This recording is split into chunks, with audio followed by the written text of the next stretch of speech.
மற்றவர்கள் நம்பிக்கையை கொச்சைப்படுத்த அவர்கள் யார்? முருகனை கேள்வி கேட்க அவர்கள் யார்? அறத்தை அசைத்த பார்க்க அவர்கள் யார்? அவர்களால் மற்ற மதங்கள் பற்றி இது போல பேச முடியுமா? அரேபியாவிலிருந்து வந்த மதங்கள் பற்றி அவர்களால் இப்படி பேச முடியுமா?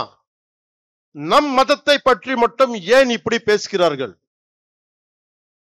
நாம் அமைதியானவர்கள், எல்லாவற்றையும் சகித்துக் கொள்ள கூடியவர்கள். மீனாட்சி அம்மன் கோவில் 60 ஆண்டுகள் மூடி கிடந்தும் பார்த்து கொண்டுதானே இருந்தோம். அந்த துணிச்சலால் பேசுகிறார்கள். பொறுமை என்பது கோழைத்தனம் அல்ல. இங்கு உள்ள முருக பக்தர்கள் அனைவரும் ஒரு பார்வை பார்த்தாலே போதும். ஒரு பார்வை.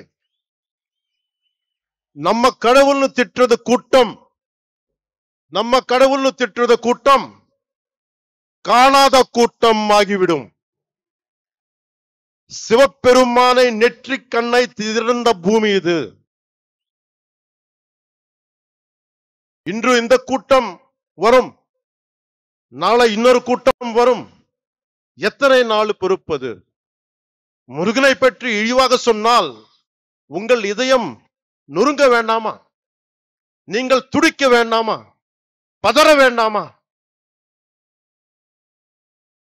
நம்மை காப்பாற்றும் முருகனை நாம் காப்பாற்ற தேவையில்லை.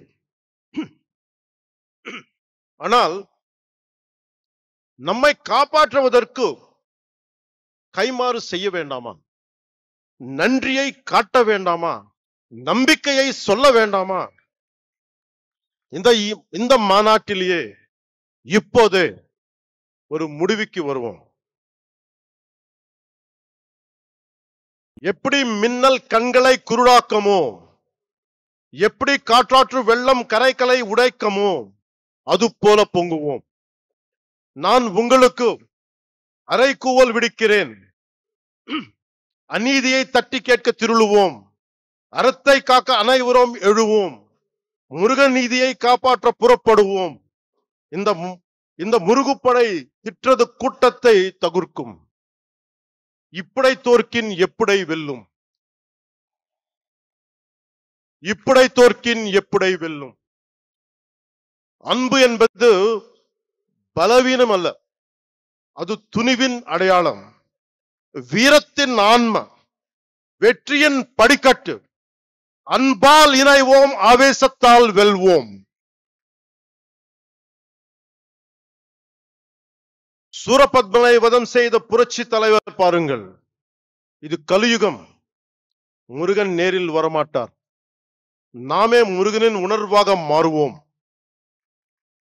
நாச சக்திகளை நிர்மூலம் செய்வோம்.